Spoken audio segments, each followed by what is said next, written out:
बहुत सी हो गई। हमने एक आदमी का ऐसा पल्ला पकड़ा, किस तरीके से पल्ला पकड़ा, पैर पकड़ा कि हाथ पकड़ा, गर्दन पकड़ी नहीं, न हमने गर्दन पकड़ी, न हाथ पकड़ा, न पांव पकड़ा, बल्कि करिष्ये वचनम तव। श्री कृष्ण और अर्जुन जब तक तो थे तो वो कहते थे कि आप लड़ाई लड़िए, वो मना करता था, भीख मांग लेंगे, सब लड़ाई लड़ने से क्या फायदा। लेकिन जब उसने अर्जुन ने ये कहना शुरू किया, करिष्ये वचनम तव, आपकी आज्ञा को मैं करिष्ये करूँगा, सुनूंगा नहीं, सुनने से क्या फायदा। सत्यनारायण की कथाएं सुनते सुनते आप बुढ़े हो गए, रामायण सुनते सुनते आप बुढ़े हो गए, भागवत सुनते सुनते आप बुढ़े हो गए। आपने कुछ फायदा उठा लिया क्या? ना, कभी नहीं फायदा उठाया होगा। आपने कितने सत्संग सुने होंगे, कितनी चीज़ बनी होंगी, उन सत्संगों से कुछ बात बनी है क्या? नहीं। हमारे भी सत्संग सुने होंगे, औरों के भी सुने होंगे, लेकिन उससे कोई लाभ नहीं बना है, और न लाभ होने की संभावना है। संभावना उसी तरह की है, करिष्ये करेंगे। हमने किया है, क्या क्या मतलब यह है कि अपने शरीर से भी और मन से भी जो बात बताई गई उसको करने लगे, बस ये हुआ है, ये हुआ है। हमारा भी मन था कि आप भी इसी तरीके से करें तो ज़्यादा अच्छा हो।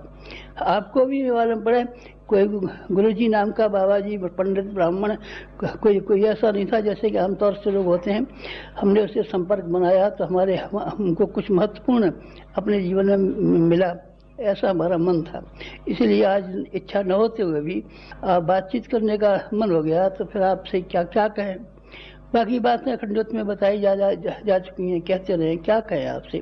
बस एक ही बात कहनी थी कि जो आपने सुना हो, समझा हो, जिस रूप में हमें पाया हो, उसे आप करिष्ये कीजिए। अब आप कर डालिए। सुनने की बात मत ध्यान रखिए, पढ़ने की बात मत ध्यान रखिए। ये आंखें बड़ी निकम्मी हैं, इनसे आप चाहें जो लेख पढ़ सकते हैं, किताब पढ़ सकते हैं, किसी कहानियाँ पढ़ सकते हैं, नावल पढ़ सकते हैं, और भी कुछ पढ़ सकते हैं।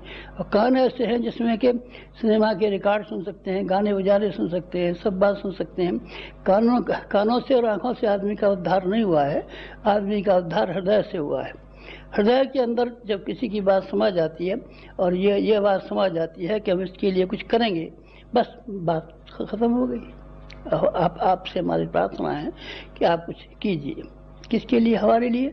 हाँ, चलिए हमारे लिए मान लीजिए, चाहे अपने लिए मान लीजिए, बात एक ही है।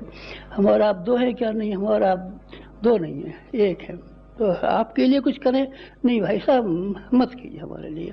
हमारी ज़रूरतें क्या, कितनी हैं, इंसान की आवश्यकताएं क्या है? मुट्ठी भर का पेट, 3 मुट्ठी चावलों की खिचड़ी से हमारा गुजारा हो जाता है। आपसे क्या क्या कहेंगे आप? हमारे लिए ये कर दीजिए।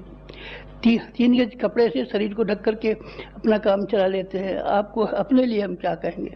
हमको उसके लिए कहना है आपसे जिससे कि आपका भी कल्याण होता हो और आपको भी संतोष होता हो, और हमारा भी कल्याण होता हो और हमारा भी संतोष होता हो। वो बात हमसे कहनी है।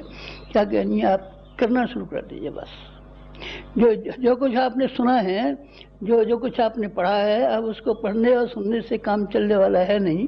अब आप करना शुरू कर दीजिए। करेंगे तो उससे लाभ क्या होगा? अब हमको यही लाभ हो जाएगा, जैसे कि हम प्रसन्न हैं और हमसे भी ज़्यादा हमारा बॉस प्रसन्न है। आप भी प्रसन्न होंगे और आपसे भी ज़्यादा हम प्रसन्न होंगे। कब? तब जब कि आप करिष्ये करने की बात शुरू करेंगे, तब कीजिए ना कुछ। क्या करें? क्या करें? आप एक काम कीजिए सिर्फ, और कुछ मत कीजिए, कि अपनी पात्रता को विकसित कर लीजिए ताकि हम आपकी कोई बड़ी सेवा कर सकें।